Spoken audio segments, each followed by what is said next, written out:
video in the longest time, so I'm a little awkward, and yeah. Emmy, wanna say hi? So a year ago I made a video about having a baby, and here she is 1 year later. Emmy, say hi. Hi. You can't see them, but they can see you. So many things have changed. I bought a house, had my daughter. I've had a crazy year, and I have a house now, so like I have my own office and everything, so I'm like, you know what? Let's get back into the videos. Hey, put my lens back, baby. Put it back. Sorry. I'm finally getting the hang of things. I got motherhood as down as I can for now, while she's this young, so I'm excited. A lot of people ask me how my hospital experience was, like when I gave birth, how was that like, what happened, and I think that's what I want to do in this video. Okay, so here's the story. I should rewind a little back to just a short amount of time before I actually really went into labor. There's this thing called Braxton Hicks that apparently everyone but me knew about, and so I thought I was in labor, but apparently I wasn't, and we went to the hospital. I told Juan, I was like, I don't feel right. I've got to go to the hospital. It's time. And he's like, already? I was like, yep. I wanted to get this over with. It's time. It's safe. It's a safe time. It's not too early, but yeah. So we went to the hospital. They had me on the machine where it tracks your contractions and stuff. And then I guess I was only like 2, I think, is it centimeters? I was dilated to a 2 or 1.5, like barely a 2, they said. And then, you know, after like an hour or 2, we got sent home. And then here's the thing, about 2 weeks later, we get this freaking bill in the mail for like $800 pretty much. It was so expensive, and they charged us as an emergency room visit. So, yeah, at least me, I was not ready to make a false labor mistake again. So when the time came that I was really in labor, I wasn't going to the hospital. So I did 12-hour shifts at night, and Wednesday night, so Wednesday into Thursday morning, that Wednesday before I even went to work, I felt funny all day. Like, I had cramps, but I was okay, but I just kept feeling like I really had to pee. It was like the strongest feeling of needing to pee in my freaking life. Like, I went to the restroom at least 100 times that day, but I barely peed. It would be like a drip every time I went. And I was like, I don't understand why I feel like this. But I was not ready to go to the hospital again. So I went to work that night. I drove myself to work because I felt fine. I didn't feel fine, but I felt fine. Oh, careful, baby. And, oh. So I felt fine, but I didn't feel fine. And then I went to work. And there's only one other girl that sits with me that has kids. So I would ask her, but she was like, I don't know. Like, I don't remember feeling like I had to pee or something. But all night, like, I felt like it's okay, I'll go to work, you know, like, the girls I sit with, we're friends, everything's fine, they're not gonna get upset. I gotta go bathroom like a lot. They know I'm about to have a baby. And this was on March, I don't know, whatever, is it the 30th or 31st, the last day of March. But I mean, can you stop? Ew! But,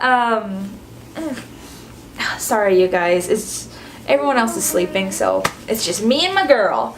But so I went to work, and I just felt like I had to pee, and I was just like, Erica, I'm dying.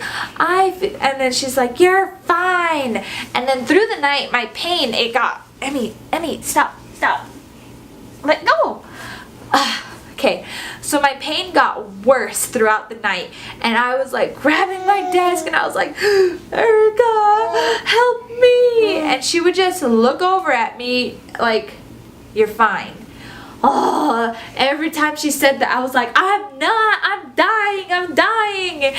And my friend that sits behind me, she was the only one that was like worried about me. Like one time she followed me home just in case I couldn't make it home when I just never had a baby, so anytime something happened I thought I was in labor, but I wasn't. But so this time I was for reals in labor, and I don't know, the pain, it wasn't so bad. It was like I just really felt like I had to pee, and like I went to the restroom so much it got to the point that I was over it. I was like, if I gotta pee, I could pee my pants for all I care.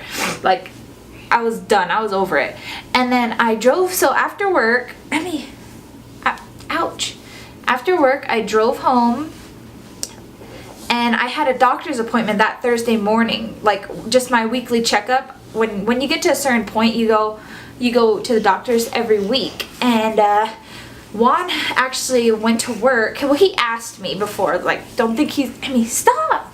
He's not that rude, and just left his pregnant wife that she thinks is going in labor, but she's not sure. He asked me if he should stay home or go to work, and I was like, no, I'm fine, you go to work, I'll call you if anything.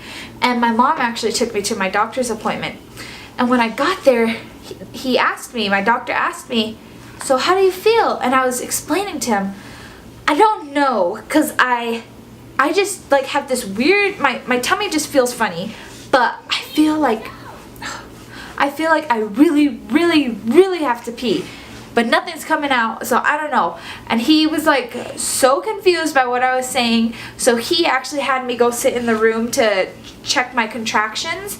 And when he got in there and he looked at the sheets, he was like, are you sure you don't need to go to the hospital? And I was like, yeah, I'm fine, why? And don't touch. You're okay, baby. I was like, no, I'm fine. And he was like, most women are at the hospital by now. And I was like, well, I don't know, like, I just got off of work, I'm fine. And he was like, I'm gonna call the hospital. And he's like, wait, no, first he was like, are you sure you don't want to just head over there right now? And I was like, no, I'm fine, I'm not going to the hospital again until until the baby's about to fall out of me. And he just laughed at me, and he was like, I'm just gonna call the hospital and let them know you'll probably be going in today. And I was like, okay. So after my appointment, like, he sent me home, and I went to my mom's just because, Juan was at work. I didn't want to be at home, and I was just gonna chill with my mom and dad.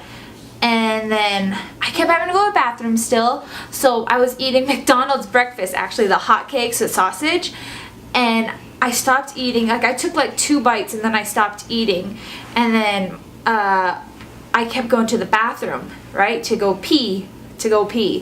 And then my dad's like, I'm gonna go clean the car, you guys okay? I was like, well, where are you gonna clean the car? Because I was with my mom, because we went back to my house, to where I was staying, and we grabbed my hospital bag just in case, because of what the doctor said. And then we went to my mom's, and then he was just like, oh no, I'm just gonna vacuum the car, I'll be outside. And I was like, oh, okay, that's fine, whatever. My mom's like, okay, whatever, like, don't go anywhere unless you tell us.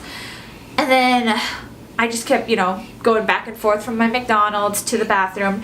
And then one time I really had to go to the bathroom, and I went and I sat on the toilet. But here's the thing, I locked the bathroom door. I don't know why, but I did. Oh, excuse me. I locked the bathroom door, and that was the time I died, you guys. I couldn't even get onto the toilet. My stomach, everything just mushed together, and I was like on the ground, like my head was against the bathtub, and I was grabbing the toilet and grabbing the wall, and I was like, Mom, help me! Mom, help me! And then she walks up, she's like, what's wrong? And she grabs the door, and it's freaking locked, you guys. The bathroom door was locked. Oh, are you okay, baby? She's sitting on the chair next to me, she slipped. But yeah, the door was freaking locked, so I was stuck in there until the damn contraction ended, and I was just like, Mommy, help me! Yeah, I was just, So I was trapped in the bathroom, half on the toilet, half off the toilet, like just dead, you guys. I was dead, okay? Careful, you're gonna fall over. Oh. Just kidding. But yeah, when I finally was able to get out of the bathroom, I walked out and then I sat on the sofa and I was like, that was a rough one, Mom.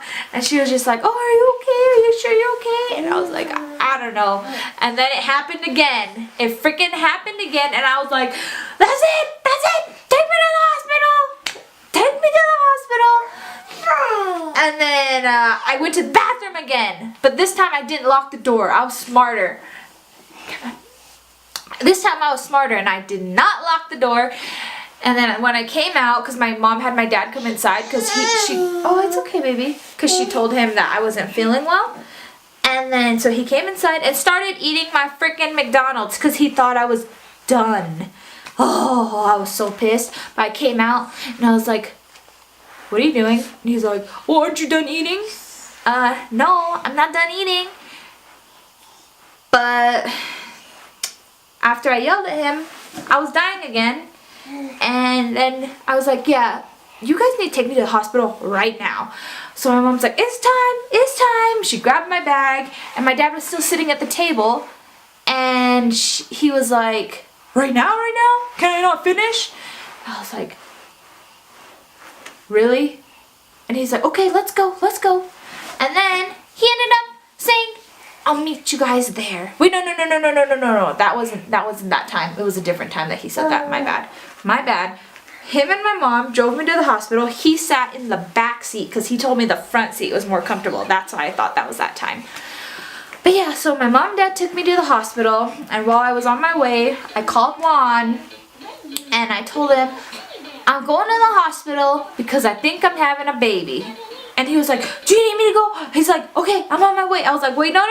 Listen to me. Listen. And he was like, what? And I said, I know how this goes.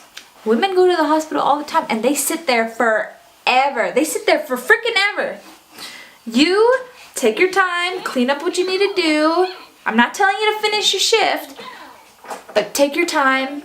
If you want to go home and change first, that's fine. Then meet us at the hospital.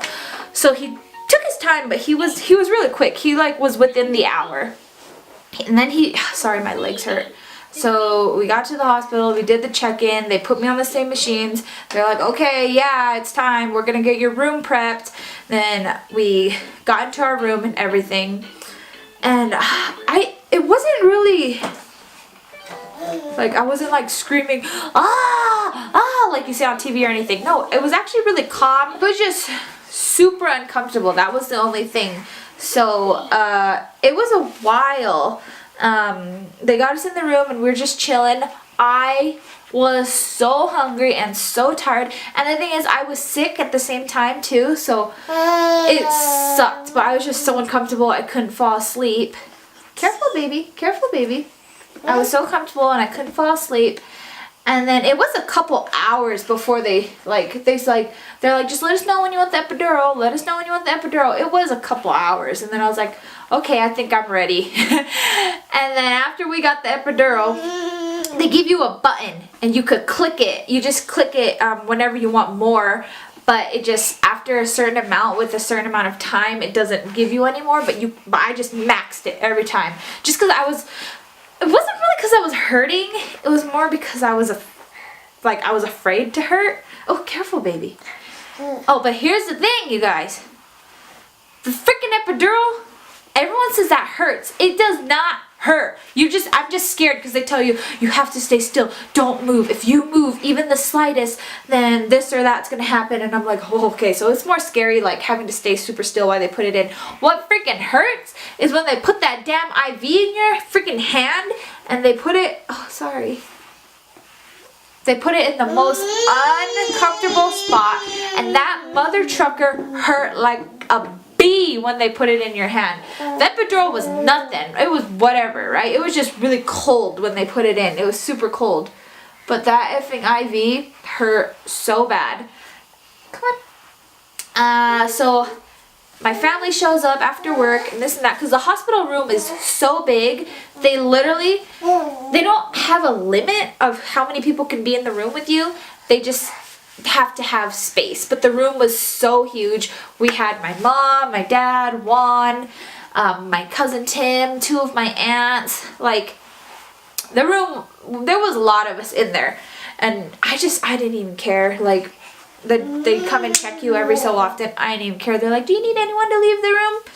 I didn't care. Stay in the room, don't stay in the room. You get to a point where you're like, I don't give a F who sees anything. The only person that left the room every time was my dad. Like, he was not ready to see any of that. So, just when they were checking, he like waited. And then hours and hours pass, and it's just, nothing was happening. They had me put like this huge ball in between my legs and lay on my side, and they call it like the peanut or something. I don't know, but it took forever. Like, it was all day, and then I had allergies, and I was sick. I had like a little cold, and it was just terrible. It was, because I was so exhausted. And remember this, you guys, I worked a whole 12-hour shift that night before. Went straight to the doctor's office after I got off work. Went to the hospital all day. Now it's the nighttime, okay? It's freaking Thursday night. And she just took forever. They brought up C-section because how slow everything was moving. But my contractions were there. Like, I think they broke my water and everything. And then it was like 4 in the morning, and my family's like, we got work, we gotta go. I was like, oh, go ahead, it's fine. Like, they're all tired too, I understood. And then my dad was there. He left for a little, and like, so it was my mom, my dad, and Juan that was there with me. My family all left at 4 o'clock in the morning. Get this, so they were there waiting since 7 p.m. to like 4 a.m. Emily was born at 5:17 in the morning, and I had to go freaking do a C-section, and I was so scared when the doctor told me. She was like, I'm so sorry, but we're running out of time, we're running out of options, you're going to have to do a C-section. And I was just bawling, and I was fine, you guys. Honestly, I was so calm. They had me push a bunch of times, but I was literally, you guys, so exhausted working. I worked the 2 nights before, and then I came from no sleep, barely got any sleep before I even went to work the night before, and I'm sick. So like, I had no energy. I could not push to get her out. Emmy, don't growl at them. But yeah, I had no energy to push her out. So like, I felt so bad because I couldn't do it, you guys. I could not do it. And they knew I was struggling. And the thing is, I wasn't even really hurting. I was just exhausted. So I had to go do a C-section. I was bawling my eyes out because I was terrified, because I've never had any major surgery done. I got my tonsils removed, but that was it. And I was so scared. They took me in for the C-section, and the thing is, they only let one person go with you. And Juan was super scared too, because, you know, like, this was the reason he's told me before, I don't know if I want kids. And I was like, why? He's like, I'm scared. He's like, and when they get sick, or like, he's more sensitive, I guess. I don't know, like, he's more scared of things than me when it comes to Emily. And then, you know, like, he's never seen me cry really like that. And like, I was terrified, so he was terrified. And it was just a mess. So my mom ended up going in the room with me. And then when you go in there, it's only like an hour, the whole C-section. It's more the prep that takes a long time. But the C-section itself is like 10 minutes. But when we go in there, I was so scared, because you're awake for this, okay? And Emily, and they put like, they numb you, and they poke you. and they poke you until you tell them you can't feel them anymore. So like she would touch me, I'm like, oh, that hurts, that hurts, that hurts. She's like, oh, I'm just poking you, let me know when you can't feel it anymore. And then I was like, oh, it hurts, it hurts, it hurts. And she's like, I haven't even touched you yet. I was like, oh, but okay. And then finally, you know, I couldn't feel it anymore. And then they do the C-section and everything's fine. Get this. So before all this happens, the anesthesiologist tells me, okay, Emmy, stop. He tells me, okay, after this is all done, I give you this medicine or anesthetic, whatever it is. I'm gonna give you something, and you're gonna feel like you can't breathe. And I'm sick, you guys, so they have me on oxygen, and I tell him I don't want to wear this. My nose is so dry, I cannot breathe. Like I was just uncomfortable. I could not wear my oxygen. Okay, so he's like, okay, you don't have to, but if you need it, we have it. And so he tells me about how after they're going to give me something, I'm going to feel like I can't breathe. After the whole thing is performed, they give me that medicine or whatever it is. And you guys, I felt like I really could not breathe. Like they were trying to kill me. Like I was heavy, and then you lay with your arms out like this, and I'm just like, I can't breathe, help me. And I'm screaming for help, and I can't even keep my eyes open because I'm so tired. And I'm like, give me the oxygen, give me the air. They put my mask on, and I'm just like, help me, Mom, help me, because my mom's on this side, and then my mom just leaves. She just freaking gets up and leaves. And she goes because they're like cleaning up Emily, and they say, Grandma, do you want to hold her? Blah, blah, blah. So my mom freaking ditches me while I'm dying. Like, I'm laying there literally dying. I cannot breathe. Like, I literally feel like someone was, you know what I mean? But, oh no, she just cares about her first grandbaby, her brand new baby. Don't care about her real baby. I'm the youngest, you guys. So I'm her baby, okay? I'm telling her, help me, Mom. I can't breathe. Help me. She ditches. I turn to the other side to the anesthesiologist, and I'm like, please, help me. Turn the air on. Turn it on. He's like, you're fine. I'm monitoring you. You're okay. You could breathe. You're okay. You're fine. And I'm like, I can't breathe. Help me. And then nobody was helping me, you guys. No one even cared about me. So you know what? I went into the light. I didn't care. I was like, this is it. This is the end. Like, I'm done. It's fine. Emily has a grandma that's going to take care of her. Her dad's there to take care of her. She'll be okay. And I'm just going to let myself go. And I went for the light. and then it wore off. So I was okay. But I was so tired, you guys. I could not even lift my head. And they were like, does Mom want to hold the baby? Does Mom want to hold the baby? I felt so bad, you guys.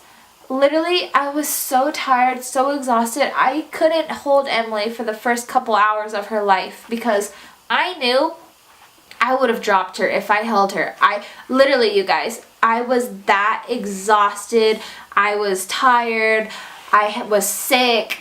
It's been freaking 48 hours since I slept. I'm done. I can't do it.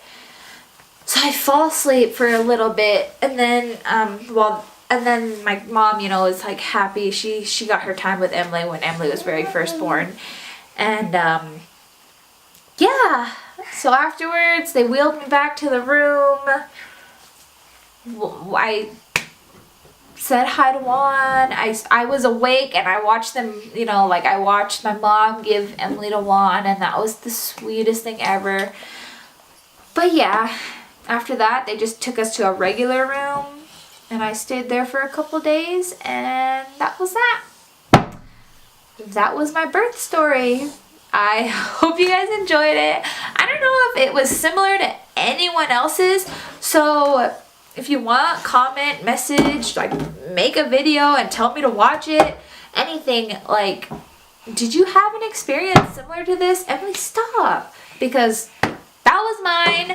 I'd love to hear about yours. If you are brand new to watching my channel, make sure you subscribe. We'll see you in the next video.